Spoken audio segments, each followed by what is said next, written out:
Hello. Do you remember 2020? Oh my goodness. Well, my journey through the newsletter really brought a lot of it back, and Heidi did such a wonderful job. And uh, but she did not do January. And the reason is, just a quick recap, she was welcoming in her first grandchild,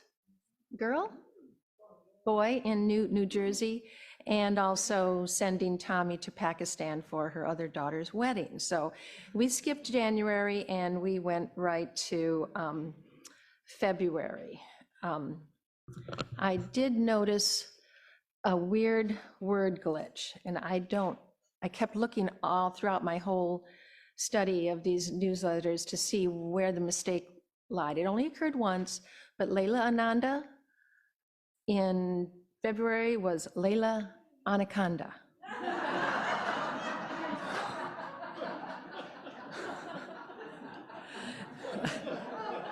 I have an idea of what we can do with that mistake here in a little bit. So in February, we were just getting news of the pandemic starting to make its way around the world, but we really didn't know what was hitting us. So there was no mention of it in February. I did get a lot of, I was just so intrigued with Peggy Rivers Singer's column where she speaks and channels entities from the essence. February, she had a conversation with the spirit of peace. In March, she had a conversation with the diva of the IRS. April, a conversation with the Mini-Hoonies, the guardians of Hawaii. And, oh, I forgot, I want to back up to February.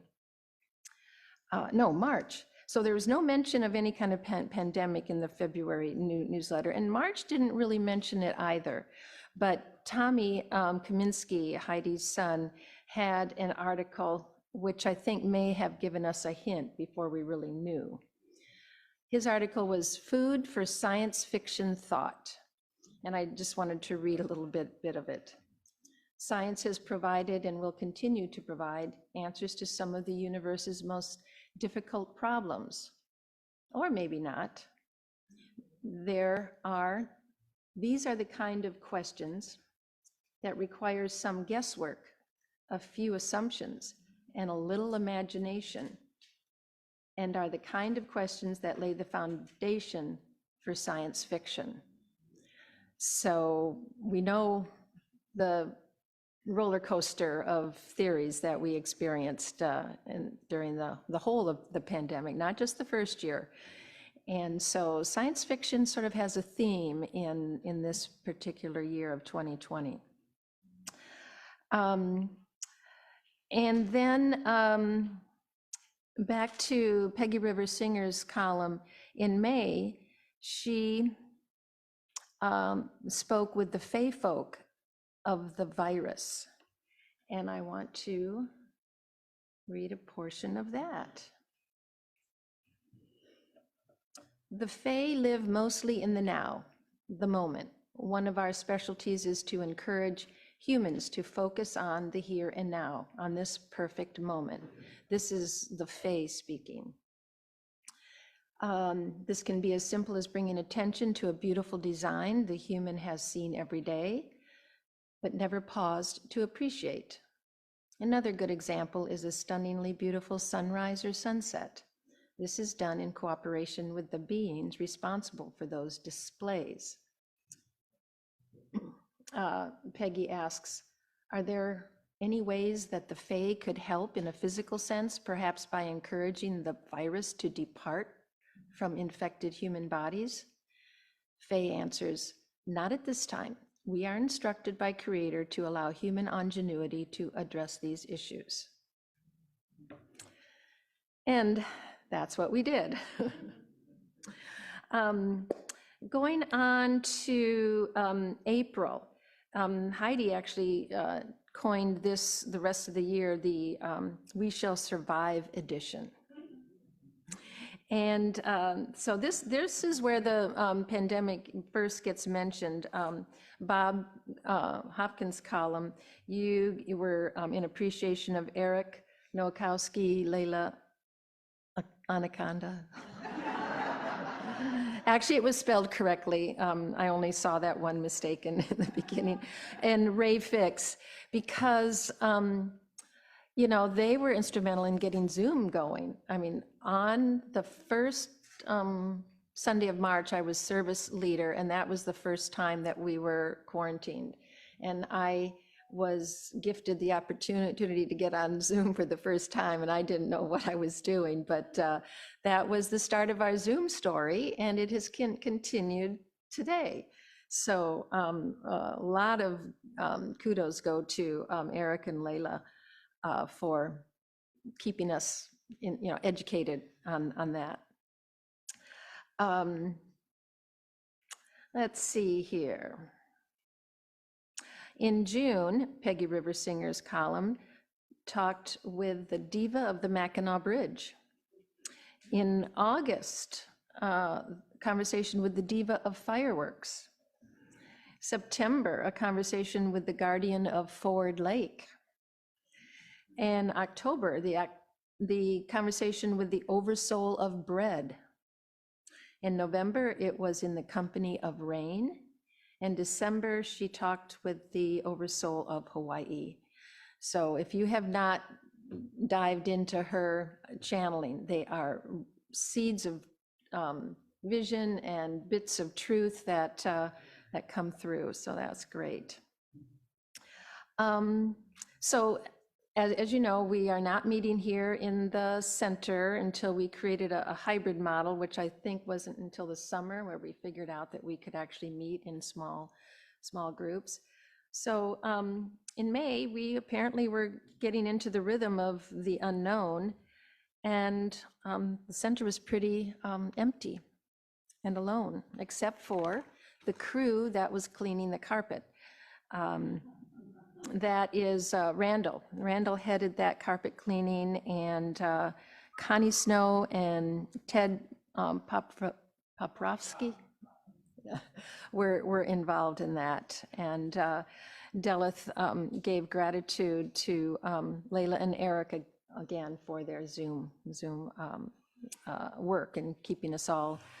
Layla would post all of the Zoom links on in a weekly email. There's something that I want to read from June. This is in Annie's ministerial miscellany. So again, we're still new to this whole journey, and we were just waiting for bits and pieces to help guide us. But she writes, to paraphrase Charles Dickens, it's the best of times and it is the worst of times. It is the best of times because we really don't get much of a choice about what is happening to us. So to make the best of it, we can do acceptance. We get to have the choice about our reaction to the pandemic and to staying at home. That is the best of times. It is the worst of times because there is no doubt that this is difficult in different ways for each of us. Each of us is getting a chance to recreate our lives by making new choices, whether we intended to or not. We may not even feel that we are getting much of a choice, especially if we have just lost a job. This will be stressful, very stressful. One of the best things we can do for ourselves is to be present with our feelings and watch our thoughts. Be a witness without judging yourself. This leads to Delith's talk in July, on July 5th, titled "The Gift of Quarantine, No Escape from Oneself." And you can check that out on YouTube. Oh gosh. So I think we started hybrid services, like I said, in the summer.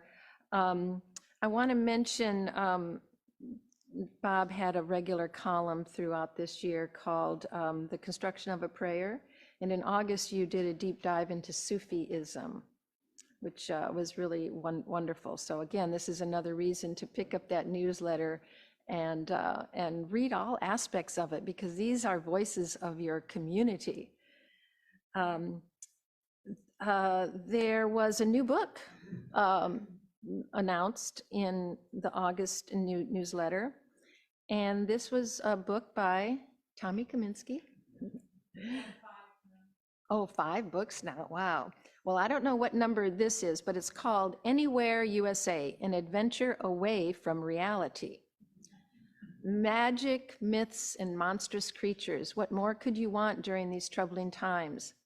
Take a break from real life and escape to Anywhere USA, a town of dark secrets, rural charm, and a history cloaked in mystery.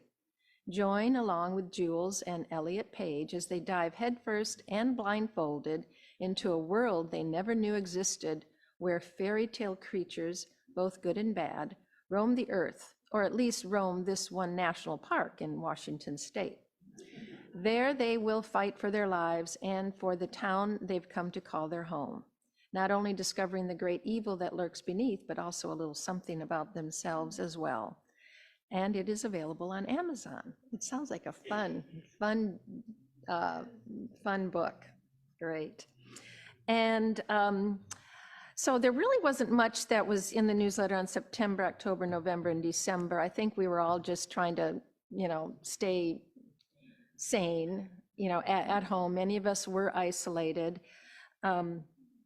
The Board of Trustees were Maurice Clark, Vicki Davenich, who was secretary, and she just finished her term as secretary again. So Vicki, thank you for your service. Eric Milkowski and Mary Alice Truitt were co-chairs. Donald Provost Hart, Pat Root, and Tracy Worcester were all members. Now, just to end our year on a little science fiction note, it was a tough year, and we were all feeling isolated. A lot of people were voicing, sadness and depression. So I started a little meditation thing. It was only in December, one day a week, and I think I did 4 of them. A visualizing meditation thing on Zoom, and they were sort of science fiction-y. They sort of took you on this visual journey of, exploring and freeing yourself. So it was sort of a fun, entertaining kind of meditation. And that, I think, was it, 2020, and we're still trying to figure it out.